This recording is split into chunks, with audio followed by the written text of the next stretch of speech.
this group of extremists continues to engage in secret attacks on various parts of our community. Let me be clear.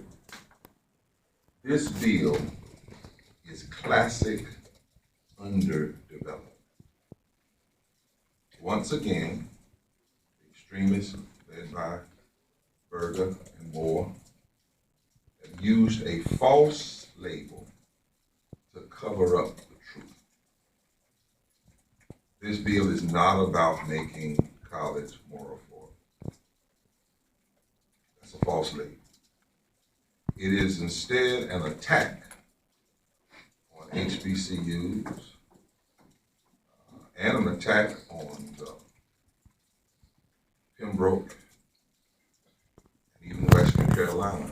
Pembroke being founded by Native Indian community, and Western Carolina, when it was in the bill, I don't know what they're doing because they keep taking it back and pulling it back. But originally Western Carolina was in it, and Western Carolina was for the poorest of the poor in Western North Carolina. It is a bill that will drain millions of dollars from them with no replacement revenue. Now, the reason we say this bill, the name of it is deceptive, is because just like the extremist voucher and voter suppression scheme, this bill has a trick name trying to trick the population of North Carolina. It's not about affordability. You cannot claim this bill is about affordability when it actually underdevelops and drains money from historically black colleges and universities and minority universities, which have already been underfunded for years. Now think about who's asking us, Representative Hall, Representative Pierce, and others, to believe that this is about affordable college. This is the same people who told us a voter suppression bill is about voting petty. This is the same people that say they believe in funding public education when they actually underfund public education and have driven this state lower than Mississippi in per pupil expenditures. This is the same group that said they were going to cut taxes on the working people when they actually cut them for the wealthy and raise taxes on working poor people in North Carolina through fees and through the denial of earned income tax credit. This is the same crowd that says they're going to provide health care by cutting Medicaid expansion. This is the same crowd that says that a voucher system that takes money from public education is actually an opportunity scholarship, when they know, in fact, that it's not. This bill attacks people of color directly. The goal is clear. Disperse these centers of cultural, intellectual, and political power and disrupt the mission of HBCUs by bankrupting. We should know what this means. Historically, black colleges and universities are institutions that were developed prior to 1964 with the principal mission of educating black Americans. But deeper than that, it was 1862 when the Morrill Act provided for land-grant colleges in each state. Some of those were open to blacks before the Civil War, but in the 17 southern states, they had segregated systems that excluded black students from their land-grant colleges. It took a second Morrill Act, 1890, after the Civil War, during Reconstruction, known as the Agricultural College Act of 1890, that required states to establish a separate land-grant college for blacks if blacks were being excluded from the existing land-grant colleges. And many of our HBCUs were founded under the second Morrill Act, according to research. It then was all the way in 1980 when President Jimmy Carter set up a special commission about HBCUs and called for increased funding because of historic denial. So it's just been in the last 36 years that we've even talked about trying to deal with the issue of historic denial, because these colleges were not even included in the first land grant set aside that began in 18. The fact you should know is that even though historically black colleges were founded to educate black students,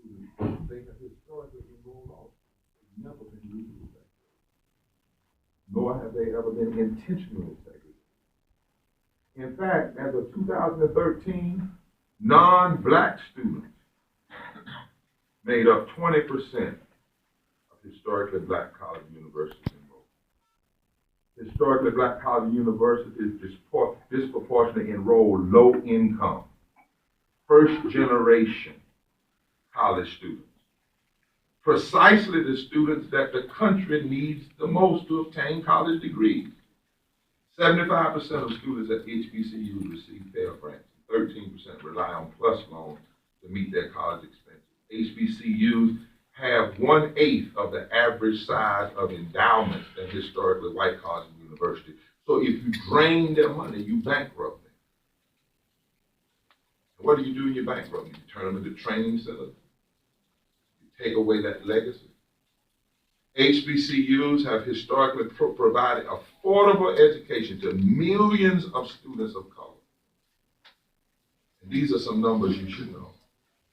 HBCUs are responsible for 22% of the current bachelor's degrees granted to African Americans. They're responsible for 40% of the members of Congress. 12.5% of the black CEOs in this country came from HBCUs. 40% of the engineers. 50% of professors and 50% of lawyers. 80% of judges, black judges, come from historically black colleges and universities. It is shameful and downright extreme and despicable the way in which this legislature has spent all of its time since they have been in office attacking the poor,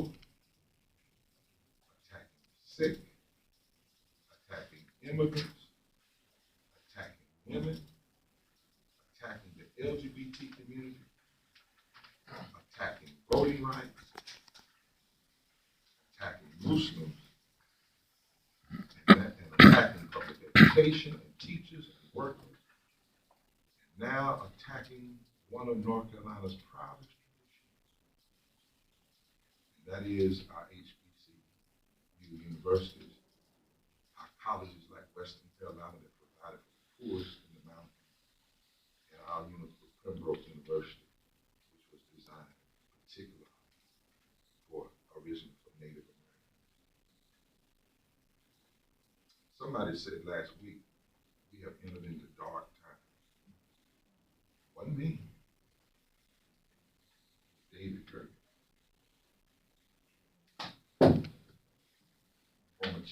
former advisor of Ron Reagan, said something. I had said it at Guilford College in my commencement, and people said I shouldn't have said it.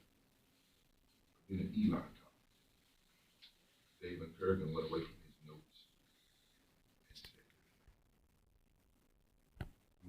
we're not dealing with it, but we are dealing with extremists who are wrongfully using their power to try to dismantle everything for the uplift of all people. And only people to the wealth and the power. We stand against this bill, we stand against this extremism. Tyler will tell you, along the NAACP, both our adult and youth and college division, we will organize.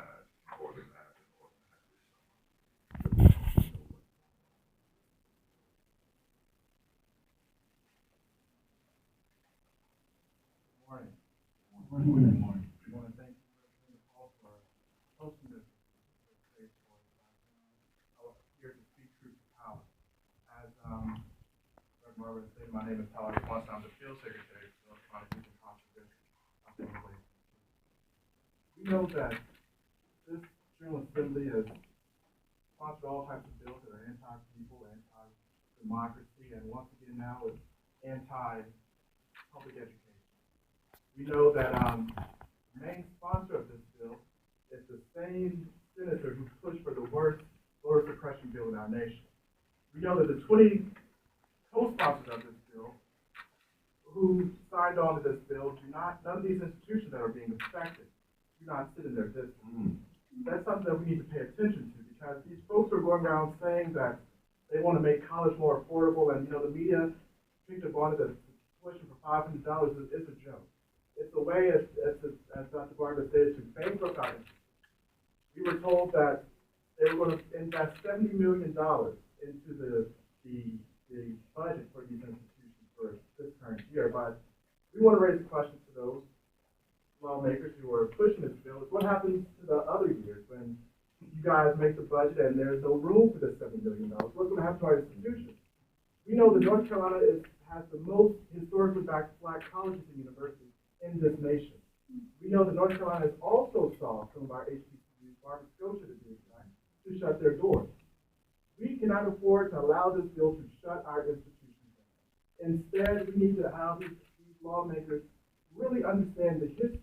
And Margaret Spelling, who was our UNC president, she went around and did her 100-day tour when she first began her term as UNC president. And if Mrs. Spelling was really concerned about our UNC system, she would have took the time to understand the history of our HBCU. She would have learned that Elizabeth City State was one of the first institutions in the East for teachers, for African-American teachers. She would have learned that Fayetteville State was the first public institution that was state-sponsored when she was doing her tour. She would have also learned that not only that SNCC was founded at Shaw University, that North Carolina A&T played a pivotal role in the civil rights movement at the sit-ins, but she would have also learned the history of our HBCUs and that our historically black colleges are not only open for African Americans. They're open for all people who want to get a genuine education. And what she would have learned if she was truly concerned about our HBCUs and about our UNC system, that one thing that my HBCU taught me, because I'm a proud alum of North Carolina A&T, that you are taught self-pride. You're taught to go out there and change the world. And one thing that Chancellor Gibbs, who was the president during the sit-in movement, one thing that he said and one thing that we put out at A&T is that we're not trained what to think. We're trained on how to think. So therefore, we are looking at this bill, and we know that this bill is a direct attack on our UNC system, and that this bill is just the stepping stone for other schools across the South to begin to usher in bills that want to attack our HBCU. So we're here today to say that we are against Senate Bill 873, and we will not allow this extremist lawmakers to hijack our institutions and to force them into bankruptcy. And if that means that we have to organize all day and all night to fight for our institutions, we will, because we know that too much blood has been shared and has been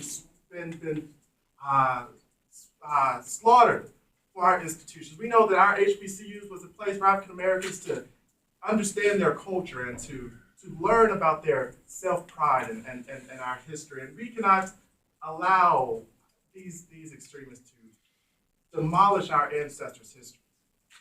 We know that on February 1, that this nation and this state, in fact, celebrates February 1, which was a day that HBCU students changed this nation for the best. And when you began to go around and try to demolish our HBCUs and get rid of the legacy and the history that's behind it, you are causing a great dishonor. So therefore, I'm going to introduce Delaney, who is a student at North Carolina A&T. And before I do that, I think, Reverend Barber, I might have to borrow your words real quick, because I think it's really fitting. But if we ever needed to vote, I think that we need to vote now, because all of the issues that we are fighting are connected to the booth. And so in June 7th, there is a primary. We got to get out there and vote. And in November, we got to get out there and vote, because when you sit back and you do not exercise your right to vote, you allow the wrong people to get in office to represent you. So Delaney, if you would come forward. Good morning. Tyler already introduced me. I'm Delaney Vandergrift. I'm a political science student at North Carolina Agricultural and Technical State University. This past week at the Board of Governors meeting, the Western, I mean, not Western,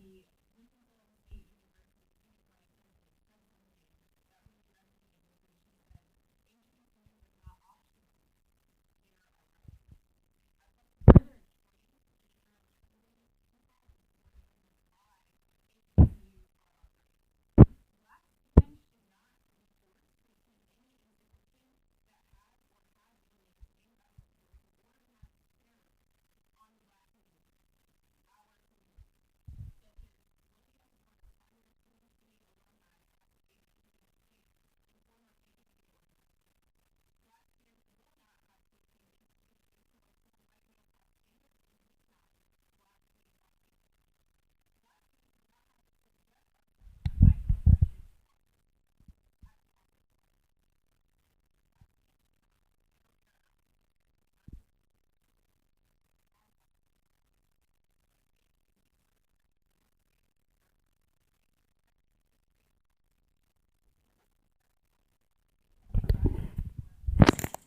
HBCUs are a safe place for us that PWIs are not.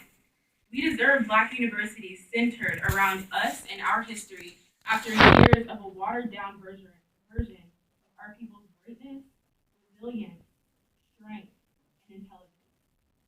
Winston-Salem State University, Elizabeth City State University, and Fayetteville State University have such a rich history and have played a huge role in Black liberation and still do.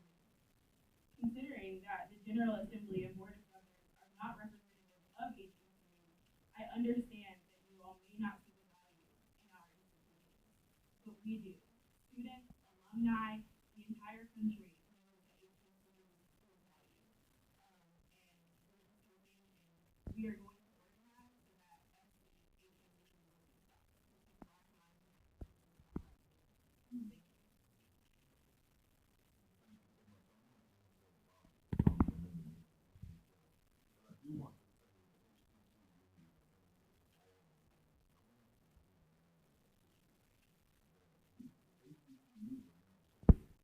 I want you to understand that. Never segregated in their faculty and never segregated in the ability to come. Now, when we first went to HBCUs, we had to go to HBCUs.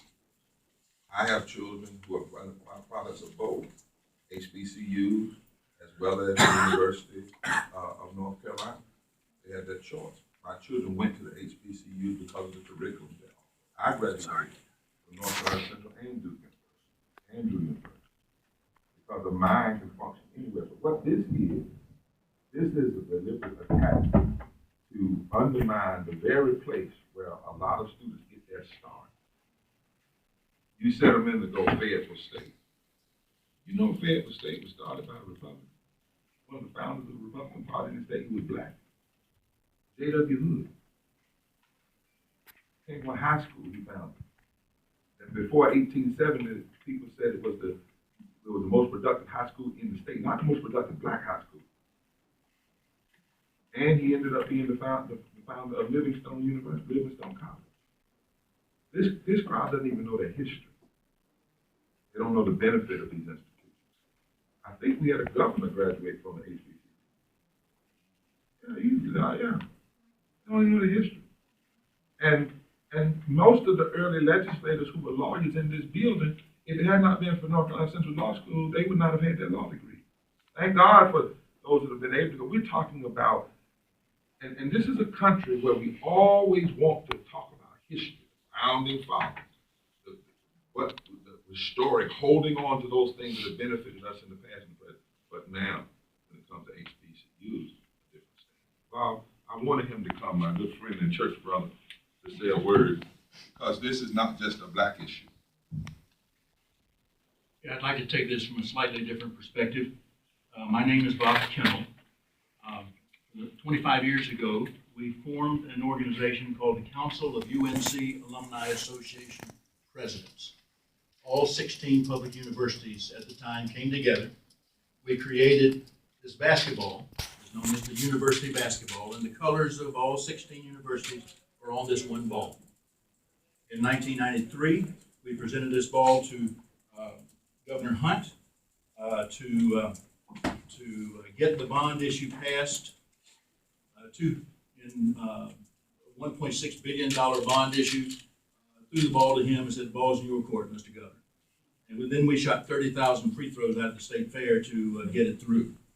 In 2000, $3.1 billion bond issue, we created the community college basketball, which is for higher education. Shot 42,000 free throws. The bond issue just passed like mad. In April, we had the Connect North Carolina bond issue. And we came back and went around the state giving presentations of a new basketball was created. And that passed very nicely, but there was no state fair to shoot. But here's the key. This is all 16 public universities. Since 1991, we had attended every Board of Governor meeting. And it gave a place that the HBUs at the time had a voice that they had not had before. Certainly not on the Board of Governors. Only 1 or 2 people out of 32 were And so we existed for that purpose. Erskine Bowles 10 years ago asked us to go into a quiescent mode until this next bond issue came up, which we did. Let me tell you, this is not the first time we've heard these kinds of words and thoughts floating around within the legislature and within the Board of Governors. And we have fought it each time. The strength of the council was, in one sense, protecting and giving voice to the HBUs. It's not by accident, that the people that have really been behind this activity, quiet and secret as it was, are not people who graduated from any UNC system. That's right. Who did not do public education in North Carolina. It's not that you learn something so much different, but you don't have a feel for what really is the nut of why North Carolina is great. And I am a member of the NAACP. I am the only unarrested person, a member of the Moral Monday. And I told William, it'll happen, but it will count big when it does happen. Don't be fooled by this any more than the last 3 or 4 things the legislature passed under false pretenses and have not done the reputation of the state of North Carolina any good at all. Thank you. Thank you so much. I want to do some quick housekeeping before we throw it open to questions, and I want to recognize Representative Paul Lukey, who is here, as well as Representative Garland Pierce, head of the Legislative Black Caucus. And I want to just make a few final comments before we throw it open to questions for everyone.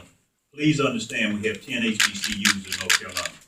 5 of them are private, 5 are public. And this bill will have a terrific impact, a devastating impact on those 5 private HBCUs as well as the public ones that we're specifically speaking about the funding for and the tuition costs. Please be aware of the community colleges who will also lose enrollment. And please be aware of the fact that this will help deny the opportunity for first-time college attendees and those who need academic assistance in their ascent to have a place to go. I'm an HBCU graduate, Johnson C. Smith University. Some folks say I'm the walking commercial for public education in North Carolina. I attended public high schools, all the way through high school, public schools. I attended 2 HBCUs, North Carolina Central University and Johnson C. Smith University. Graduated from North Carolina Chapel Hill Law School. So I am the walking commercial for that, and I needed every opportunity this state gave and provided, and I have the duty, as some folks said, to help in this fight to ensure other people can travel that same path, have that same opportunity, and can serve their state going forward. I want to throw it open for questions. Do we have anyone else that need to have speak on that question? Okay.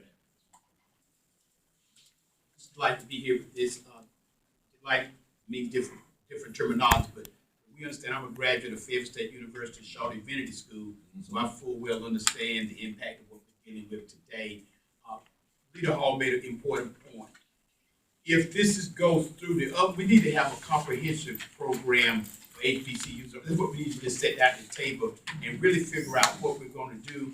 Leader Hall said if this goes through, the other private colleges will be affected. They cannot afford to lose 100 students. Either one of them would be devastated. We know that the challenges they're already having. So if you lose at least 100 students to this scheme, you're going to have real problems. So we're going to stand fast and work hard to ensure the best of our ability, with God's help, to really defeat this bill. So we need your support and your help. Thank you for allowing me just to make those comments. Thank you. Leader Hall, let me mention too that the NAACP and the Forward Together Moral Movement, we don't just curse the document. Since 2007, we had called for equitable funding of HBCUs. We had called for more funding because of the historic underfunding of HBCUs. We challenged both parties in that regard. But we've never seen this kind of all-out attempt to just dismantle, bankrupt, and undermine the very flow of dollars. But I want you to know, even when we were talking about things like Leader Hall, dealing with the what's it called when women were not allowed to have their children. Sterilization. We said, why don't we take some of that money and create a special women's institute, that's on HBCU. We've been constantly thinking about ways to strengthen these great schools that have such a tremendous foundation. But for some reason, this crowd of extremists, they have a disdain for the very thing they swore to uphold. North Carolina is one of those few states where in Article 1 of our Constitution, it says the people have a right to public education. As a matter of the Article 1 of our Constitution, it's right there. And so we have to fight. We encourage everybody to join tomorrow, students and others who will be on house tomorrow. We want you to come out, all races.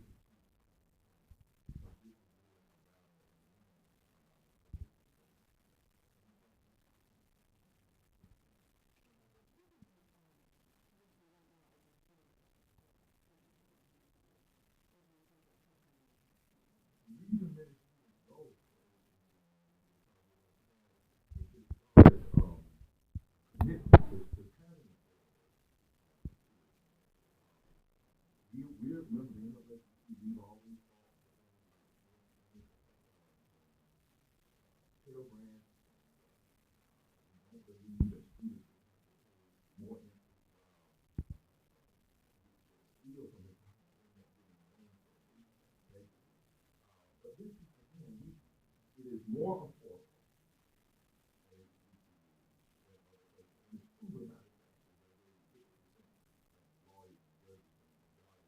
Even 20% of those that go to the HBCU many times are non-black students. But again, this legislation is smart because they started an argument at a certain place. They got something in that. They started an argument at a certain place that's not what it's really about. But for instance, they call something voter ID law when it wasn't about voter ID, about voter ID. They say that the voucher program is about making education more affordable, particularly for black students. And they know even the so-called voucher today, even if somebody got it, they still have to pay so much more money to get them out of school. Yes, our schools are affordable. Yes, we should be fighting to strengthen those. Yes, we should be fighting for more resources for public education. I happen to believe in this country, college ought to be, accessible free. Because college is not only a moral thing to do, it is an economic thing to do. The more intelligent, the more trained your popular skills, the more it trains your business, business and economic development. This is not about affordability. That's the trick they're trying to get people to buy. Just like they said when they cut earned income tax credit, and even Ronald Reagan supported, that it was somehow good for working people. They are true headlines. Every headline they raise most of the time, if you look underneath it, there's something else going on. They said the bathroom bill was about bathroom. We found out 5 points of the bathroom bill have nothing to do with bathroom. It has all something to do with blocking wages, blocking access to employment discrimination cases. So what we're challenging is a whole argument. If they were serious about affordability at HBCUs, then they ought to be standing and supporting more money for Pell Grants. They ought to be standing for lowering the interest rate on loans that students have. They ought to be standing for increasing the funding at HBCUs, not undermining. Any other questions?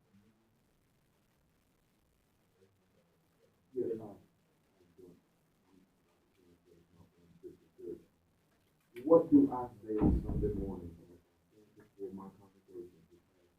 A lot of students are going back to school, and students who want to go to school. What are the statistics that I need to let them know why this bill is the way it is? Specifics. I would say, number one, you get to say, that's the first thing they do. Stand against Senate Bill 873. You got to stop it in its tracks. It should not even be an issue, number one. They need to take this summer also and organize like students did in 1964. Students at these colleges should make this their freedom summer. I call it their SB summer, their freedom education summer. They ought to be registering everybody they can to vote. and they ought to be making sure that people get to the polls. Number three, they ought to know that if somebody fools you once, it's their fault. If they fool you twice, it's your fault. This legislation has tried to fool North Carolina more than one time.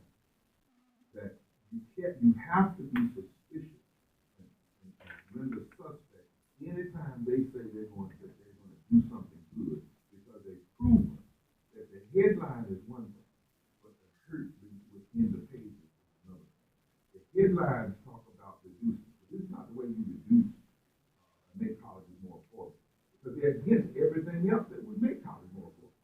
This is a headline of criticism designed to bring and bankrupt HBCU.